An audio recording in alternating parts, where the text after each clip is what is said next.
Musuhnya pilek. Coba ini dulu.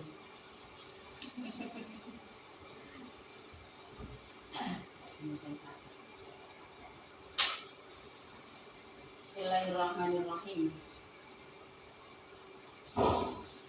Kita masih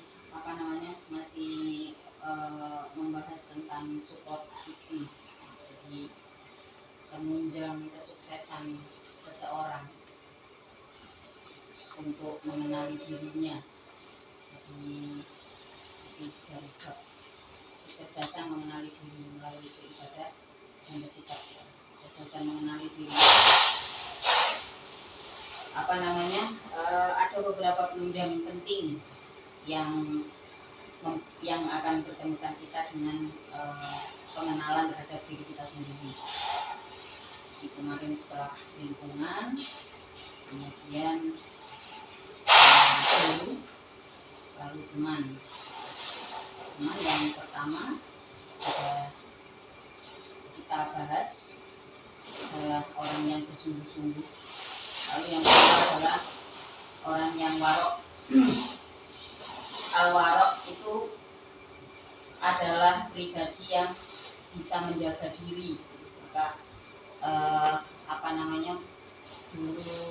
dulu sekali ya, waktu saya kecil itu sering di Abi sama Umi kadang-kadang menjelaskan hal-hal yang ya kayak waktu itu ya udah kayak lewat aja gitu, karena saya masih kecil belum cukup paham. Tapi kadang-kadang kalau pas ngobrol itu ya udah diajak bahas apapun yang pada akhirnya membuat saya mengerti bahwa apa yang disampaikan itu saya harus pelajari. Jadi dulu dijelaskan kalau waro itu apa sih? Jadi mungkin kita sebagai umat Islam ya itu sering mendengar istilah-istilah ini dalam bentuk toxic positivity, dalam bentuk kalimat positif yang beracun gitu. Kayak misalkan zuhud dan warok, biasanya kan berkaitan erat gitu. Kalau zuhud itu menjaga diri, sama dan zuhud dan warok itu sebenarnya inti daripada al-warok itu bukan kok kita menjauhi duniawi, bukan kok kita ini orang suci, tapi al-warok itu adalah sifat penjagaan diri, punya kontrolin yang baik terhadap diri sendiri. Nah, kalau bertemu orang yang seperti ini layak untuk dijadikan teman. Atau kalian sudah punya nih teman yang seperti ini, entah orang lain atau itu dari keluarga sendiri.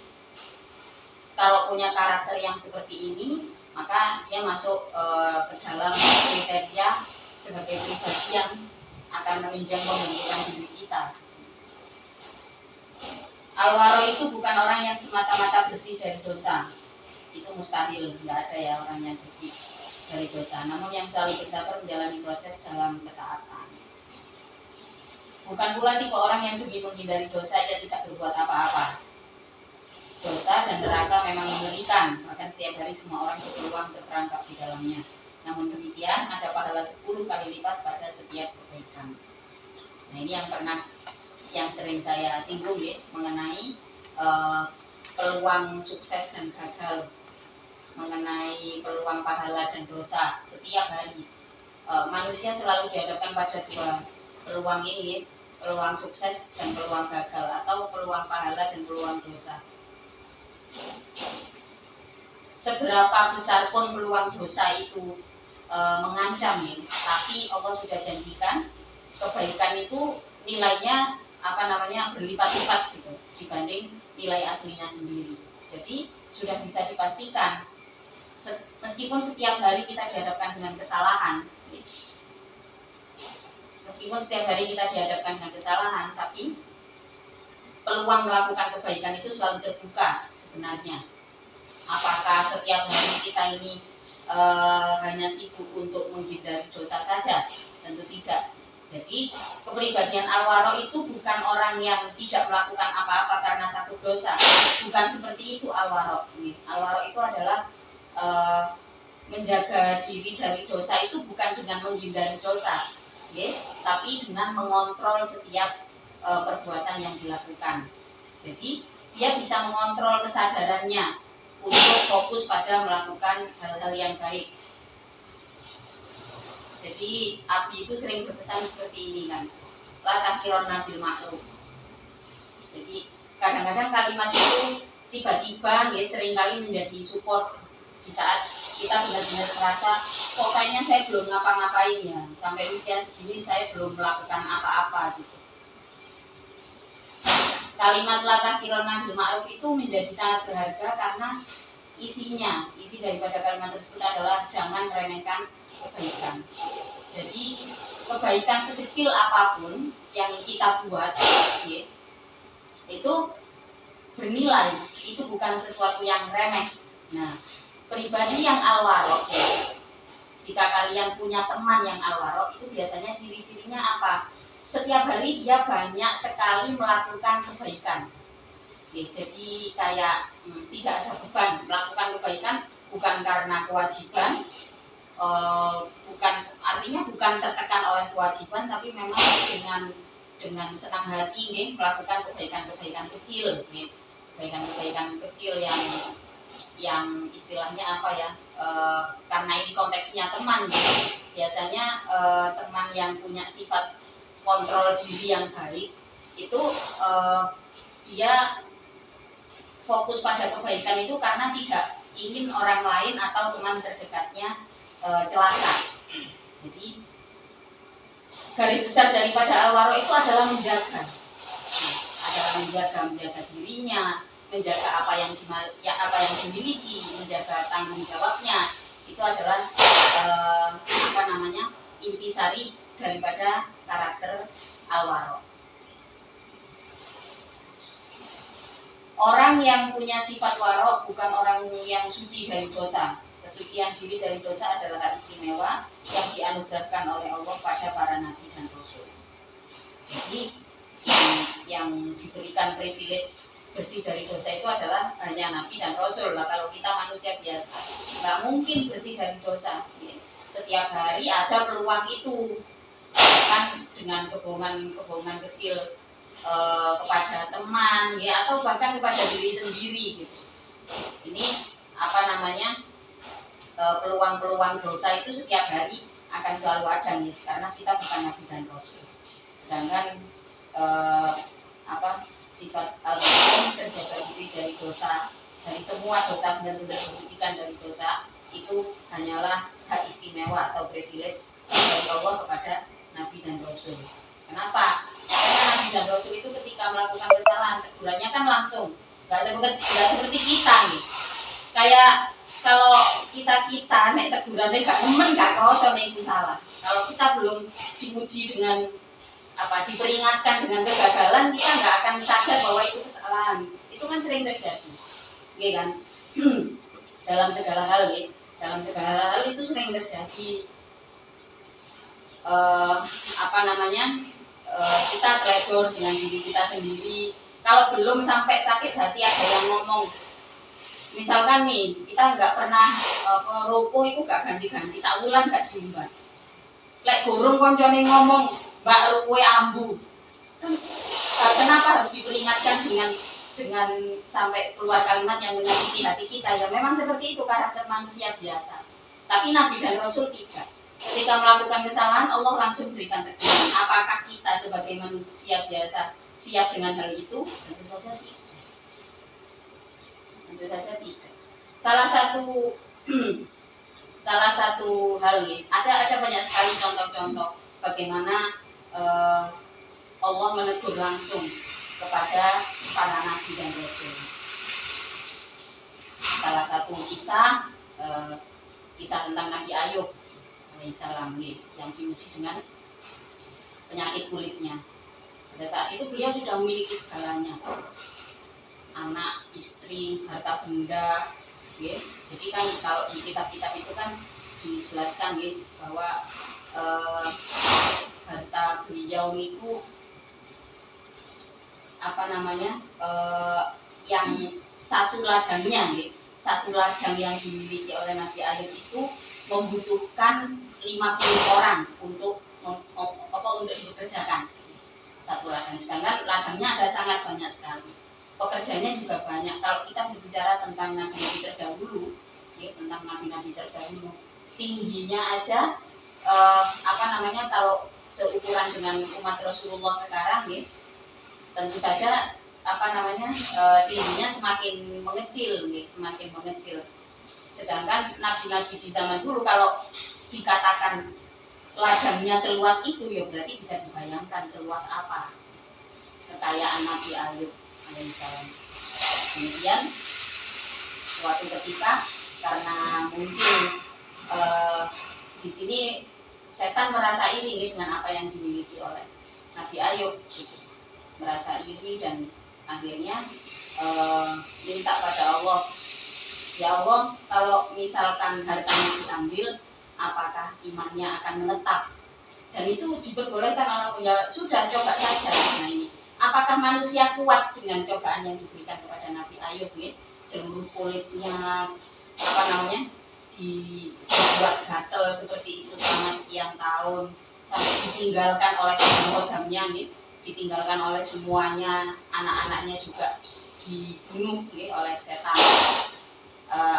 Diuji kehilangan anak, diuji kehilangan harta benda, hanya karena Allah ingin memastikan ini kepada setan bahwa orang pilihan itu tidak mungkin salah. Kalau kamu mau uji, ya uji saja imanmu. Apakah kita mampu dengan teguran Allah secara langsung? Tentu saja manusia biasa tidak diberikan kapasitas untuk itu. Jadi tidak ada, manusia tidak bisa memastikan bahwa dirinya bisa terbebas dari dosa. Karakter al-wara' itu sendiri bukanlah orang yang suci dari dosa. Ya. Manusia biasa diberi rambu dosa agar senantiasa ingat nama Allah di saat melakukan apapun. Maka jika yang dilakukan itu kebaikan, jangan lupa baca bismillah. Dibiasakan mulai sekarang. Maksudnya benar-benar dibiasakan. Kadang-kala kita pasti lupa, ya? Lupa. Yang namanya lupa itu ya lupa. Kalau di dalam psikologi itu kan lupa itu disebabkan oleh dua hal. Yang yang pertama adalah faktor internal, memang karakternya pelupa, ya? Atau yang kedua faktornya adalah waktu. Nah, mungkin kita belajar untuk memulai hal baik, baca dengan basmalah. Itu di saat kita kecil kita diajarkan seperti itu, ya. Tapi dengan term waktu yang berjalan sampai usia sekarang bisa jadi kita lupa, gitu. Mangan naik kadang-kadang ya lali. Dongo mangkane arek cilik diburi kok nek lali dongo maca iki ya. Nyatanya kita memang lupa, gitu. Nah, sebisa mungkin baca basmalah sebelum melakukan sesuatu yang baik. Karena manusia itu memang dosa itu dibuat oleh Allah. Dosa itu dibuat sebagai rambu agar kita selalu ingat siapa yang menciptakan kita. Jadi, karena kita ciptaan Allah, Allah berhak memberikan rambu-rambu. Kalau nggak ada dosa ya nggak ada aturan. Agama itu diturunkan di muka bumi untuk mengatur kehidupan dari nabi ke nabi, dari rasul ke rasul, sampailah kepada Nabi Muhammad. Bagaimana sejarah peradaban manusia itu berjalan? Tentu saja akan diturunkan nabi baru ketika terjadi angkara murka. Manusia tidak lagi bisa mengontrol diri, ya. Ketika al-wara', ya, kontrol diri terhadap rambu-rambu Allah itu menipis, maka diturunkanlah nabi yang baru, rasul yang baru. Kemudian dijanjikan bahwa Nabi Muhammad adalah nabi akhir zaman.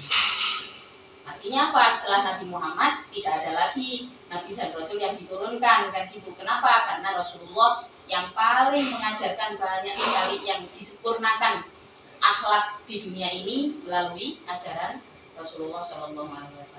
Dan Rasulullah mengatakan bahwa al-ulama warasatul anbiya, okay? Dan ini Rasulullah yang memberikan legitimasi bahwa serusak-rusaknya akhir zaman ini tetap tidak akan diturunkan nabi baru.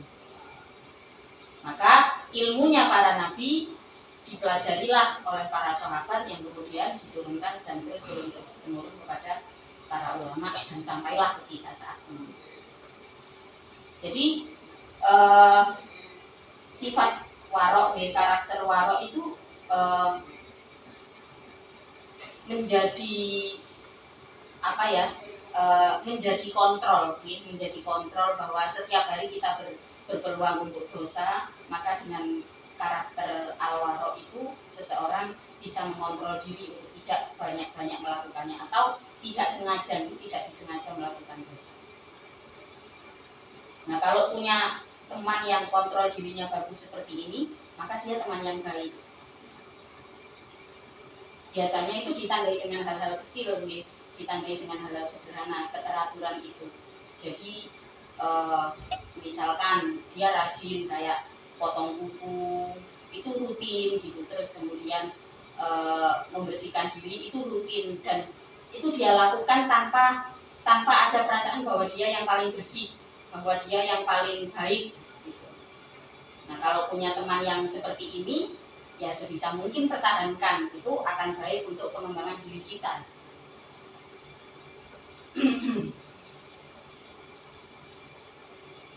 Orang yang warok setiap hari hanya akan fokus pada kebaikan apa yang bisa ia lakukan. Jika sadar ada dosa yang tak disengaja, maka ia akan segera koreksi diri. Nah, ini artinya kontrol, dia punya kontrol terhadap apapun, terhadap kesalahan apapun.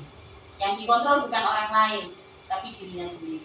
Jadi al-warok itu bukan mengontrol orang lain, bukan menjaga orang lain, tapi menjaga diri sendiri.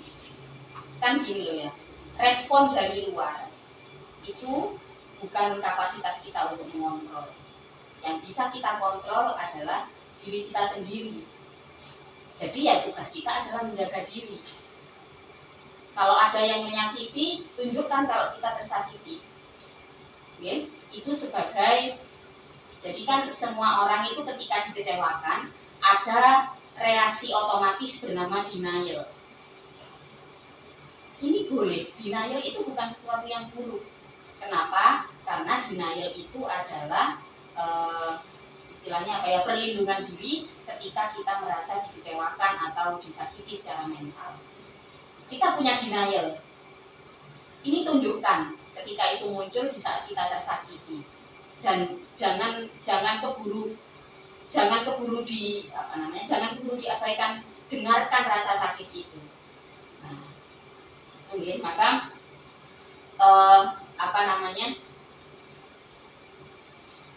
kita menjaga diri sendiri itu penting. Bisa menjaga diri dari sesuatu yang satu tekanan dari luar itu penting. Nah, al-warok itu sendiri, kalau kita belajar karakter ya, dari kalimat-kalimatnya para ulama di sini membuktikan bahwa ilmu Islam itu pada saat itu sudah sangat mengarah pada kesehatan mental umatnya, ya, kesehatan kejiwaan kita. Salah satunya adalah istilah-istilah seperti al-warok ini. Jadi menjaga diri itu bukan menjaga orang lain, ya, bukan mengontrol orang lain, bukan mengontrol kesalahan atau sikap orang lain ke kita, tapi al-warok itu adalah mengontrol diri kita sendiri, controlling terhadap diri sendiri. Teman-teman yang seperti ini biasanya akan, tanpa dia berbicara, tanpa dia banyak mengingatkan, sikapnya juga akan membentuk kita. Maka maka ini menjadi salah satu ciri-ciri teman yang bisa membangun diri kita. Ini yang dikatakan oleh Syekh Azhar Nujimi, karakter teman yang baik yang bisa membentuk kita. Jadi yang pertama adalah orang yang bersungguh-sungguh, lalu yang kedua adalah orang yang menjaga diri, yang mengontrol dirinya sendiri. Jadi biasanya perbuatannya itu baik, tapi nggak pernah menjustifikasi orang lain gitu, nggak pernah memberikan judgement yang buruk kepada orang lain. Salah satu hal yang saya pelajari dari Umi di saat membesarkan kami adalah itu. Jadi kalau sambil tahu Umi itu sampai semua ada jadwalnya. Hidupnya sangat-sangat terkontrol dan teratur. Sangat-sangat terkontrol dan teratur. Itu dari hal-hal kecil, ya, bukan hal besar loh. Dari hal-hal kecil kayak masalah pertama kali Umi denger, kalau nggak salah itu sekitar 8 tahun yang lalu ya, di pengajian Abi, Abi menjelaskan bahwa Rasulullah itu suka perempuan yang kukunya merah, gitu, yang selalu mengenakan pacar, nih, selalu mengenakan henna. Sejak saat itu Umi benar-benar menjadwal tiap 3 hari diperbaharui lagi. Nek wis rodok memudar pipi dipacari. Nah ternyata henna itu punya manfaat yang baik bagi kuku. Nih, kalau kalian punya kecenderungan kulitnya tidak sehat, biasanya kan kukunya juga nggak sehat. Nah dengan pakai pacar Arab itu, daun pacar itu buku kita yang tadinya tipis itu makin hari bisa jadi lebih kuat gitu. Dan itu Umi lakukan sejak 8 tahun lalu sampai sekarang dilakukan. Kayak 3 hari sekali Umi masak kamar mandinya sendiri, baru setelah Umi gerah kena emilism itu sudah berkurang. Tapi itu pun kalau di waktu senggang Umi masih melakukan. Keteraturan yang dimiliki oleh Umi itu ya dinikmati sendiri tanpa ada judgement kepada orang lain.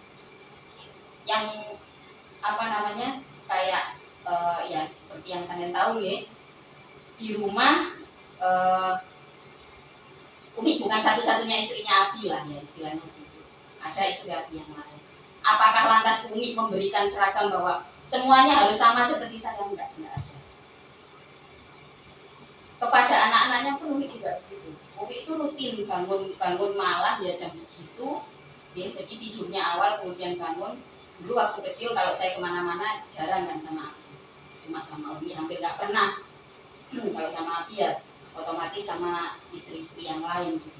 Jadi kalau biasanya Umi kalau butuh kalau pengen nyeneng-nyeneng anaknya sendiri itu nggak sama Abi. Nginep di mana di situ bener-bener nggak ada judgement.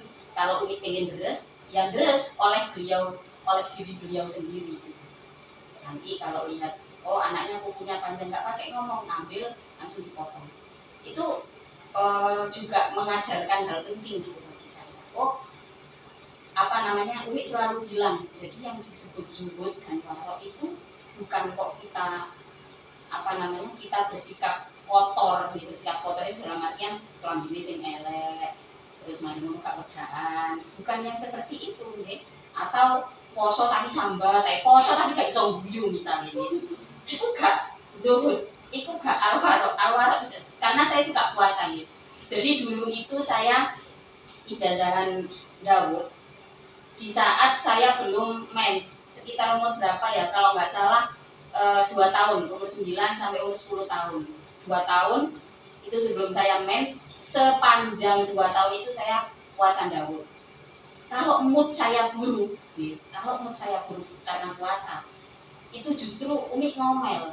Jadi bukan kok pas saya nggak puasa Umi ngomel, nggak misalkan gitu, enggak. Tapi ketika saya puasa tapi moodnya buruk, nah itu Umi justru ngomel. Zuhud itu nggak gitu, itu sering sekali terjadi. Terus kalau misalkan mau pergi terus Umi kan selalu kontrol pakaian dari ujung rambut sampai ujung kaki itu di hari sebelumnya udah ditanyain besok mau pakai baju apa. Kalau saya nggak ada persiapan dan nanti pakai baju yang istilahnya nggak pantas, namanya juga anak kecil kan, ya wis paling lagi disenengi kan. Apalagi pas ketika usia teenager ya, usia belasan tahun, itu ya wis milih apa yang saya suka. Di situ Umi selalu ngomong, zuhud, warok itu bukan definisinya bukan kita tidak peduli dengan apa yang kita pakai. Itu selalu disampaikan Umi. Jadi dari kecil memang dari saya kecil Umi selalu mengajarkan untuk sadar diri, untuk kontrol diri, itu dimulai dari diri kita sendiri. Dan itu penting impactnya di saat sudah mulai bisnis, ketemu dengan orang, kadang dengan cuaca yang kurang baik, biasanya juga menunjang pada emosi orang lain. Apakah emosi orang lain bisa kita kontrol? Betul tidak. Yang bisa kita kontrol adalah diri kita sendiri. Mengalami penolakan, terus kemudian mengalami sesuatu yang kurang mengenakan dari partner, karena kebetulan saya bisnis nggak langsung saya bangun bisnis saya sendiri gitu, tapi saya bisnis di sini memang dari awal kalau awal sekali mulai ya otomatis dengan skala yang kecil ya, tapi mulai masuk ke skala yang besar saya bergabung sama Adi untuk pendanaan bisnis dari konsep yang dibentuk oleh Adi. Mengajukan investasi ditolak, terus tidak dipercaya nih karena dianggapnya wah ini anaknya jangan-jangan dia bohongin bapaknya, coba itu juga terjadi pada saya. Jadi ya agak aneh tapi mau heran tapi sudah terjadi gitu ya gimana. Nah itu dari mana kontrolnya? Tentu saja dari diri kita sendiri. Kita yang bisa kita kontrol adalah diri sendiri. Apakah di saat merasakan penolakan itu kita lantas lantas menyerah gitu ya, menyerah dengan mengatakan wis gak makome aku bisnis, aku tak ngaji untuk olah rezeki teko dhewe. Padahal masih gak ngaji, masih turun tok ya teko rezeki itu. Soalnya kan kita sudah terlanjur jadi manusia, wis lahir ambek nggawa rezeki dhewe kan gitu. Ya meskipun sehari-harinya cuma tidur, juga dikasih rezeki sama Allah. Ya rezeki tidur itu kan rezeki ya. Itu salah satu betapa pentingnya karakter Al-Waro itu kita miliki ya. Jadi kalau punya teman yang kontrol dirinya bagus ya, kalau punya teman yang kontrol dirinya bagus, pertahankan teman yang seperti ini. Ya tapi di sini kembali lagi ya, di dalam kita bertahan dengan seseorang itu tergantung apakah kita cukup percaya diri gitu untuk bertahan dengan orang itu ya, entah dalam hubungan pertemanan atau dalam hubungan kerja atau dalam hubungan berpasangan. Jadi tetap kita punya kontrol jika kita punya kepercayaan diri yang cukup. Semuanya saling berhubungan ya, semuanya saling berhubungan. Nah nanti wis sampean duwe kanca sing apik tapi sampean nggak nyaman nih ambek dengan teman yang seperti ini gitu, merasa nggak nyamannya mungkin karena merasa terintimidasi nggih Mas yo kancane gak tau ngomel tapi koyok cek rajine sih itu ya biasanya otomatis di situ tidak ketemu ya, maksudnya nggak ada chemistry untuk berteman. Maka kan di dalam bahasa Inggris itu ada istilah soulmate ya, ada istilah belahan jiwa. Saya sampai bahas di novel saya tentang belahan jiwa itu, apakah kita harus percaya atau tidak nih. Tapi di dalam Islam sendiri ada istilahnya, ada ayat yang menyebutkan seperti ini, al-akhillau yaumaidin ba'duhum li ba'din aduwwun illal muttaqun. Nah disebutkan al-muttaqun di situ adalah penyebutannya adalah jamak. Jadi kan gini, masing-masing dari kita itu kelak akan bermusuhan. Yaitu tadi contohnya, sampai punya teman yang baik, yang punya teman yang warok, tapi kita nggak nyaman. Kita nggak nyaman karena mungkin dulu masak jeding kan gitu. Pasti kan ada perasaan gitu ya. Di situ kan berarti tidak ada jiwa yang bertemu. Jadi ya otomatis al-adu, yang namanya aduun itu kan saling berpaling, ya? Saling berpaling. Ilal muttaqun. Nah, kalau di situ sebutannya al-muttaqun berarti orang yang sama-sama kompetitif, ya? Sama-sama bertakwa pada Allah. Disinilah baru bisa untuk tidak saling berpaling. Bisa untuk tidak saling berpaling. Maka pentingnya kita melihat, lagi-lagi kita melihat ke diri kita sendiri, bagaimana kontrol kita ketika memilih seorang teman, ketika kita bereaksi pada apa yang dilakukan oleh teman, atau kadang-kadang ya setelah usia kalian sekarang mungkin juga sudah mengalami itu, sing mau jumbek ambek satu orang, tapi kemudian setelah saling mengenal, ya, setelah kemudian saling berbicara, saling bertukar pikiran, atau biasanya saling bekerja sama di dalam menghadapi satu kesulitan. Akhirnya di situ menjadi teman. Nah, ini dari kesulitan itu biasanya mulailah saling tahu, gitu, saling mengerti. Ya, kembali lagi, teman itu penting ya. Kalian harus punya teman. Support system itu harus ada untuk melangkah ke langkah yang lebih besar. Kita tidak bisa berjalan sendirian. Bahkan salah satu peneliti di Amerika itu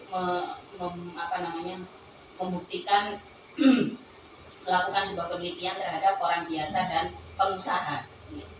Hasilnya, pengusaha yang sukses itu punya 3 pelindung di dalam dirinya. Ini istilahnya personal security, punya pelindung diri yang hampir semua pengusaha memilikinya. Artinya yang pengusaha pasti punya, berbeda dengan yang orang, karena pengusaha itu kan selalu dihadapkan dengan ketidakpastian. Itu pengusaha. Jadi biasanya rata-rata pengusaha itu punya 3 personal security. Yang pertama adalah yang pertama itu adalah perlindungan dari Tuhan. Jadi orang yang pengusaha itu punya rutinitas berdoa yang lebih banyak daripada orang biasa. Ya otomatis lah. Coba kalau kita dihadapkan pada ketidakpastian, apa yang bisa kita lakukan? Yo minta ambek sing maha pemberi kepastian kan. Ini yang melakukan penelitian bukan bukan ulama-ulama dulu loh ya. Orang sekarang, orang Amerika, nanti linknya tak kasih di video yang menjelaskan tentang itu. Jadi orang Amerika ini dia melakukan penelitian kepada pengusaha dan orang biasa. Hasilnya pengusaha itu punya kegiatan doa yang lebih banyak dibandingkan dengan orang biasa. Lalu penunjang yang berikutnya adalah pasangan yang menjadi support system. Kalau nggak punya pasangan ya orang tua, jadi akan berusaha menjadi orang terbaik bagi pasangannya atau bagi orang terdekatnya. Dengan timbal baliknya apa? Dia juga mendapatkan dukungan yang baik dari orang terdekatnya. Kalau belum punya pasangan ya berarti kan teman gitu. Kalau misalkan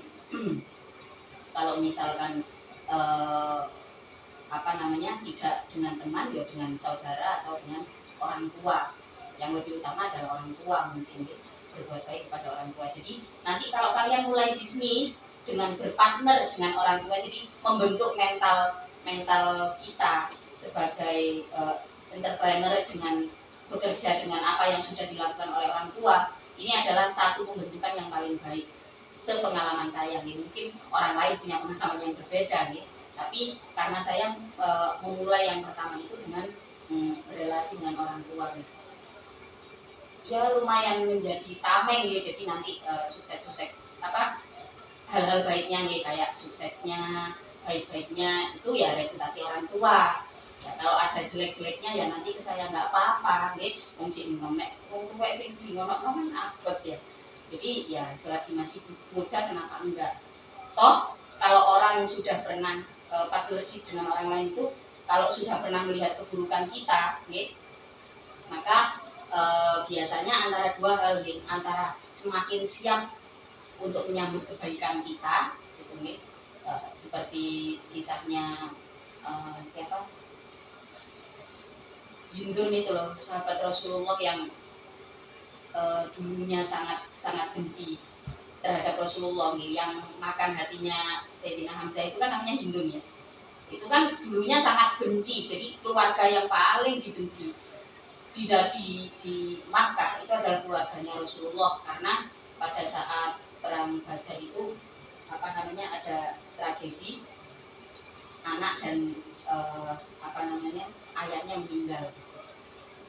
Jadi menjadi sangat benci terhadap Rasulullah, tapi di situ di suatu ketika akhirnya dipertemukan dengan iman, lalu menjadi sahabat yang paling berjuang untuk Rasulullah. Di dalam hubungan antar manusia kita akan mengalami fase naik turun seperti itu. Ya, maka jangan sampai mengunci diri dengan tidak berhubungan dengan orang lain. Selalu cari teman, selalu temukan teman. Kalau dikecewakan oleh teman jangan bales. Kok mari dikecewakan orang kancane, awas ya kok.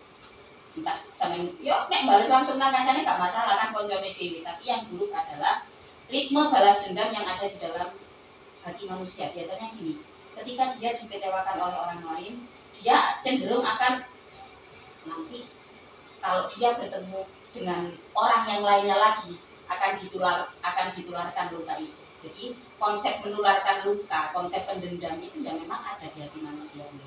Contohnya masalah gosok, terus biasanya digosok akhirnya ono sandal apa ya digosok. Ini kan ritme balas dendam yang otomatis muncul gitu. Dulunya didolimi oleh senior, terus kemudian ketika sudah jadi senior dia juga dolim kepada juniornya, atau pola asuh gitu.